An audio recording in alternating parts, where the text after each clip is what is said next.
চলতি বিপিএল এ রংপুর রাইডার্স যেন রীতিমতো উড়ছে। তাদের হারানোর সাধ্য নেই যেন কোনো দলের।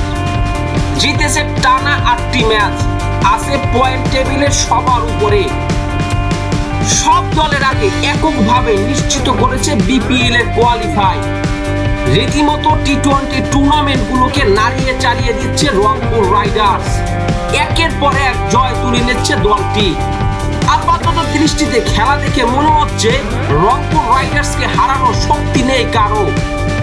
চলতি বিপিএল এ রংপুর রাইডার্সদের সব থেকে কঠিন প্রতিপক্ষ ভাবা হয় ফরচুন বরিশালকে। গ্রুপ পর্বের 2টি ম্যাচই জিতেছে তারা ফরচুন বরিশালের বিপক্ষে। একটি ম্যাচে তো রেকর্ড করা শেষ ওভারে 26 রান নিয়ে জিতেছে দলটি। তাহলে কি এবারে আসলে অপরাজিত চ্যাম্পিয়ন হবে রংপুর রাইডার্স? রংপুর রাইডার্সের আসলে শক্তিমত্তার জায়গা কোথায় সেটি নিয়ে আলোচনা করব। রংপুর রাইডার্সের মূলত শক্তির জায়গা তাদের বোলিং আক্রমণ। বোলিং এ আছে বৈচিত্র্য, পেস এক স্পিন বোলিং আছে দারুণ কম্বিনেশন। পেস আক্রমণকে নেতৃত্ব দিচ্ছেন বাংলাদেশের সর্বোচ্চ গতির বোলার নাহিদ রানা। তার সাথে আছেন পাকিস্তানের লেফটি পেসার আকিব জাভেদ। চলতি বিপিএল আছেন দারুণ ফর্মে। সেই সাথে মোহাম্মদ সাইফুদ্দিনের অলরাউন্ডিং পারফরমেন্স। আছেন বিশ্বসেরা টি-20 বোলার শেখ মাহেদী। তবে রংপুর রাইডার্সের মূল শক্তির জায়গা তাদের middle order. 2 batter Pakistani recruit Iftikhar Ahmed এবং খুশদিল শাহ। খুশদিল শাহ তো একা হাতেই ম্যাচ জিতিয়ে চলছে রংপুর রাইডার্সকে। ব্যাটিং আছে দারুণ ছন্দে।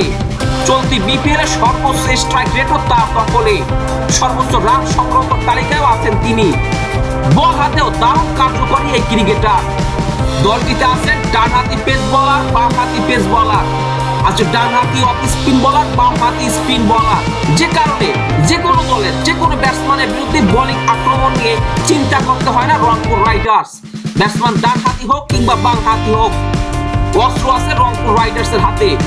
তবে ক্যাপ্টেন্সিতে সামনে থেকে নেতৃত্ব দিচ্ছেন নুরুল হাসান সোহান। অনেকে তো তাকে বাংলার ধনী ভাবতে শুরু করেছেন। তার ক্যাপ্টেন্সি সত্যি প্রশংসাজনক। চাপের মুহূর্তে যেভাবে কুল থাকে সত্যি প্রশংসনীয়। খুলনা টাইগার্স তো বলে বলে রান চেস করে জিততে পারেনি। চলতি বিপিএল এ 2টি অবিশ্বাস্য ম্যাচ জিতেছে রংপুর রাইডার্স। একটি ফরচুন বরিশালের বিপক্ষে আর একটি খুলনা টাইগার্সের বিপক্ষে। বলতে গেলে হেরে যাওয়া ম্যাচ দুটি জিতেছে তারা অবিশ্বাস্য ভাবে। এই জয় এই আসলে তাদের কনফিডেন্স যোগাবে। শেষ পর্যন্ত কোথায় গিয়ে থাকে রংপুর রাইডার্স সেটি দেখার বিষয়। তবে এত কিছুর মাঝেও চাপা পড়ে যাচ্ছে বাংলাদেশের লিটল মাস্টার খ্যাত বাংলাদেশের প্রথম সুপারস্টার মোহাম্মদ আশরাফুলের নাম। কোচিং ক্যারিয়ারে দারুণ সফলতা দেখাচ্ছে এই মোহাম্মদ আশরাফুল। তিনি রংপুর রাইডার্সের অ্যাসিস্ট্যান্ট কোচ হিসেবে আছেন। তার দেওয়া মূল মন্ত্রে কি বদলে গেল রংপুর রাইডার্স? এটিও ভাবতে শুরু করছে অনেকেই। ক্রিকেটের সকল নিউজ সবার আগে পেতে আমাদের চ্যানেলটি সাবস্ক্রাইব করুন, ফেসবুক পেজটি ফলো করতে ভুলবেন না। ধন্যবাদ সবাইকে।